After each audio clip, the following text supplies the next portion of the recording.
Pelo menos 30 milhões em jogo, esse é um dos objetivos de São Paulo e Corinthians no majestoso da noite dessa quarta-feira. Vídeo de hoje do canal do Nicola traz todos os detalhes sobre o jogo e fala também sobre um jornal espanhol criticando a contratação do Real Madrid em relação a Endrick. Será que as críticas são justas? Bora falar também sobre Flamengo e Grêmio. Rubro-negro em crise, com várias confusões e com o ex-presidente Eduardo Bandeira de Melo criticando os homens que atuam no departamento de futebol atual. Preciso te contar também sobre a baita recepção do torcedor vascaíno por Payet. O meia francês desembarcou na madrugada dessa quarta-feira e pelo menos 5 mil pessoas estiveram no aeroporto. Vou falar ainda sobre as chances de título e de rebaixamento no Campeonato Brasileiro, as últimas do mercado, bastidores, finanças e muito mais. Antes, deixa eu só me apresentar, me chamo Jorge Nicola, jornalista esportivo, e o objetivo por aqui é deixar você na cara do gol a respeito das informações do seu time para não perder nada, só apertar esse botão vermelho de inscreva-se. Combinado?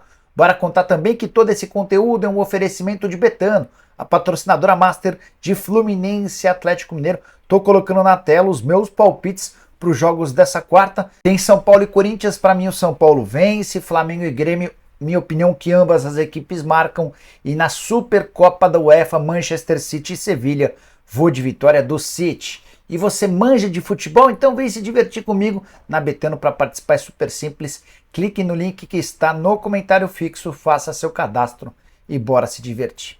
Agora sim, bora começar o vídeo com o tradicional giro de notícias. A primeira informação é sobre Gustavo Scarpa, que está a caminho do Olympiacos, negociação avançada para que ele atue na Grécia por empréstimo de uma temporada. Ele está fora dos planos do Nottingham Forest, não voltará ao Brasil. Olympiacos e Forest têm os mesmos donos. Quero contar sobre Alexandre Matos, diretor executivo de futebol do Atlético Paranaense. Nessa terça-feira, depois da vitória do Furacão por 2-0 contra o Cuiabá, o Matos afirmou que o Vitor Roque fica até o fim dessa temporada e em relação a 2024 vai caber ao Barcelona decidir se o Vitor Roque vai em janeiro ou em julho. Quero falar também sobre Lionel Messi, que marcou mais um gol nessa terça-feira pelo Inter Miami. O argentino fez gol em todas as partidas pelo clube americano, agora já são 6 jogos com 9 gols e uma assistência.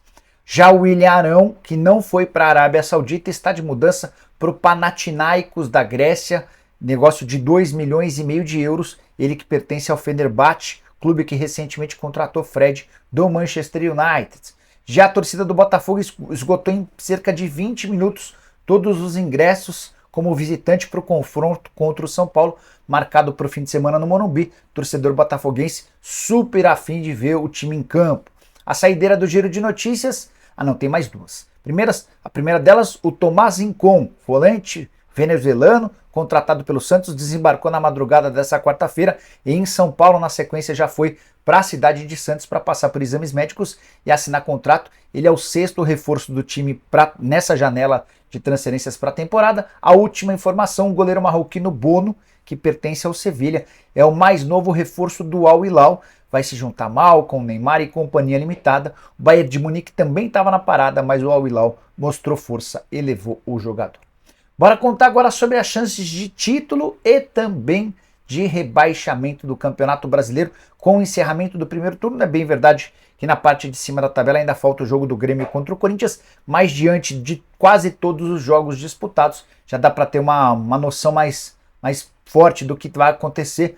E de acordo com o Espião Estatístico, que é um banco de dados do Globo Esporte, as chances de o Botafogo ser campeão brasileiro são de 88%. O segundo com mais chances para o Espião Estatístico é o Palmeiras, com 6,6%, percentual bem pequeno na comparação com as chances do Botafogo.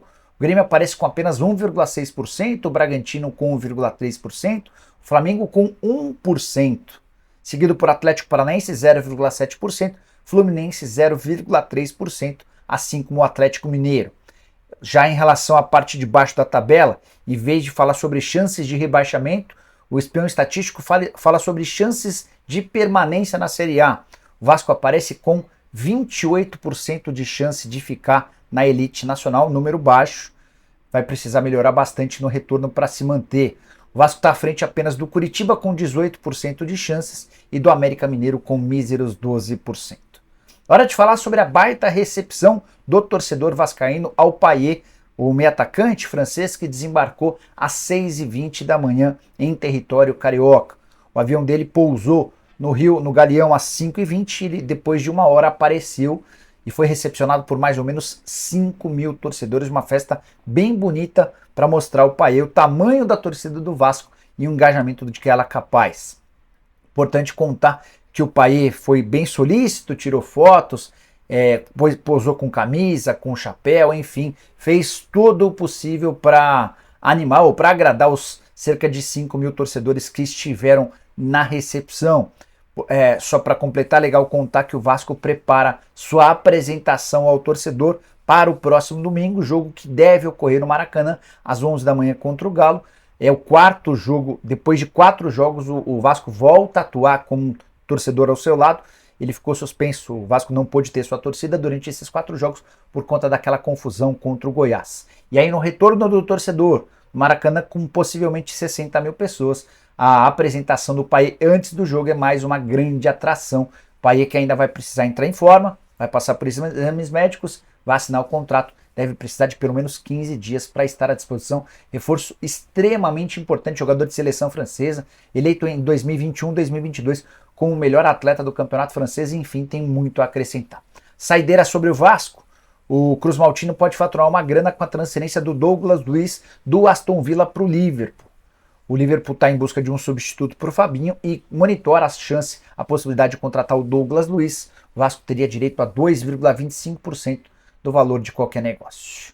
Hora de falar sobre o Flamengo em crise e ameaçado de eliminação na Copa do Brasil depois de todas as confusões. A última delas, você sabe, o Gerson deu um soco na cara do Varela, que precisou ir a um hospital, tomou pontos para parar o sangramento, fratura no nariz, problema no olho. O Varela é dúvida para a partida de hoje, se entrar em campo vai utilizar uma máscara. Diante desse cenário todo e de mais uma confusão, Eduardo Bandeira de Melo, o presidente que fez com que o Flamengo entrasse na rota da profissionalização, do pagamento de contas. O Flamengo é o que é hoje por causa do Bandeira e do seu grupo. E o Bandeira, que não costuma criticar, não costuma reclamar, decidiu desabafar. Usou as redes sociais para dizer o seguinte, abre aspas, diante das recentes notícias, não posso deixar de lamentar a forma com que o mais qualificado elenco do Brasil vem sendo gerido. O Flamengo precisa voltar ao rumo do profissionalismo. Um recado claro a Marcos Braz e companhia, é o Braz quem toca o departamento de futebol. Ontem, em meio à confusão do Gerson com o Varela, o Marcos Braz estava na Câmara Municipal atuando como vereador do Rio de Janeiro. Não é a primeira confusão, né? 20 dias atrás, o preparador físico do São Paulo deu um soco na cara do Pedro, depois do jogo contra o Atlético Mineiro. Alguns dias antes, o Gabigol havia xingado o Marcos Braz no intervalo de uma partida. Todos os casos resultaram em multa do Gabigol, do Pedro, agora do Varela e do Gerson, mas falta comando. Falta gente para colocar os atletas no lugar. E apesar de ter a maior receita do futebol brasileiro, de ser também aquele que gasta mais de longe em relação aos outros, e de ter também o melhor elenco, o Flamengo é muito mal administrado, eu tô com Bandeira nessa. E você, o que pensa para Flamengo e Grêmio? Lembrando que o Flamengo pode até perder por um gol de diferença para passar a próxima fase. Para mim é jogo de empate em 1-1. Hora de falar sobre o majestoso confronto entre São Paulo e Corinthians, marcado para 19h30 dessa quarta-feira. Jogo no Morumbi, cercado de muita expectativa, tem bastante coisa em jogo. Primeira delas, a chance de título. Título que tem sido raro para São Paulo e para Corinthians. O São Paulo tem somente um título desde 2012, foi o Campeonato Paulista de 21. Já o Corinthians ainda não foi campeão na era do Duílio Monteiro Alves. Se o Corinthians não vencer nada nessa temporada, o Duílio deixará a presidência do Timão como o primeiro dirigente, o primeiro presidente do clube desde a década de 80 sem vencer qualquer título. Além dessa questão da taça, tem pelo menos 30 milhões de reais em jogo. É que o time que for à final da Copa do Brasil assegura, na pior das hipóteses, esses 30 milhões com o vice-campeonato. 30 milhões é o prêmio prometido pela CBF ao vice-campeão. Agora, se São Paulo ou Corinthians forem à final e garantirem o título, em vez de 30 milhões, eles desembolsam 70 milhões de reais. Essa é a bonificação que a CBF vai dar ao campeão. Importante contar também que o Morumbi vai estar absolutamente lotado, expectativa de cerca de 60 mil pessoas, apenas São Paulinos, jogo de torcida única, como tem sido nas partidas de clássico em São Paulo. Lucas Moura tenta acabar com o jejum, ele nunca venceu o Corinthians no Morumbi e também nunca marcou gols nesse clássico. Independentemente de ser no Morumbi ou fora, ele segue zerado.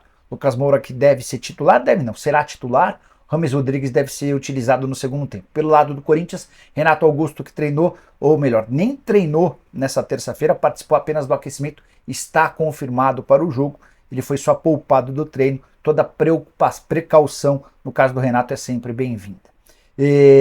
Só para arrematar, queria deixar o meu palpite. Acho que o São Paulo vence o Corinthians no tempo normal, vence por 1 gol de diferença. Resultado que levaria a decisão para os pênaltis. Quero fechar o vídeo para falar sobre Endrick, que vive fase ruim, não faz gol desde 2 de julho contra o Atlético Paranaense, 45 dias atrás. O Endrick foi destaque do jornal AS da Espanha, mas o destaque não foi positivo. A publicação trata a contratação do Real Madrid como um problema. A frase utilizada pelo AS é a seguinte, abre aspas, Endrick não é apenas reserva no Palmeiras, mas sua contribuição ofensiva tem sofrido um revés altamente preocupante. A realidade é que ele não está correspondendo às expectativas criadas desde que, em dezembro, se comprometeu com o Real Madrid por 35 milhões de euros. A partir dessa notícia, repercussão grande não só na Espanha como no Brasil, torcedores do Palmeiras saindo em defesa do Endrick, torcedores do Real Madrid preocupados porque não acompanham de perto o futebol brasileiro e não sabem o que está acontecendo. Tem algumas informações por trás dessa situação do Endrick. De fato, a fase não é boa, não tem sido muito utilizado, no ano são 34 jogos e 7 gols marcados. A grande verdade, na minha opinião, é que o Abel não faz questão nenhuma de contar com o Endrick. Costuma utilizá-lo somente na ruim. Ele entra nos minutos finais da partida, muitas vezes nem participa do jogo, toca pouco na bola e ele, como centroavante, depende bastante do time. Não há no Palmeiras um técnico que confie no Endrick, que acredite no Endrick, que aposte no Endrick, como, por exemplo, acontece com o Wesley lá no Atlético Paranaense em relação ao Vitor Roque. O Vitor Roque do Atlético, que será adversário do Endrick na Espanha, um jogando pelo Barcelona, outro pelo Real Madrid. O Vitor Roque tem toda a assistência, o carinho, o conforto e a aposta dos treinadores que passaram pelo Atlético Paranaense. O Endrick não conta com isso em relação ao Abel e diante desse cenário o Endrick tem sofrido bastante. Só para mudar de assunto, contar que o Dudu tem sofrido com dores na panturrilha desde o empate contra o Flamengo em julho. Desde então só jogou 3 das 8 partidas alviverdes. Deve ser poupado também no fim de semana contra o Cuiabá para ter condição melhor de jogo contra o Deportivo Pereira na próxima quarta-feira. E você, que quer falar sobre Dudu, sobre Endrick e sobre todos os assuntos do vídeo, use o espaço para comentários, avalie, deixa like, se inscreve. A gente volta mais tarde. Abraço, tchau!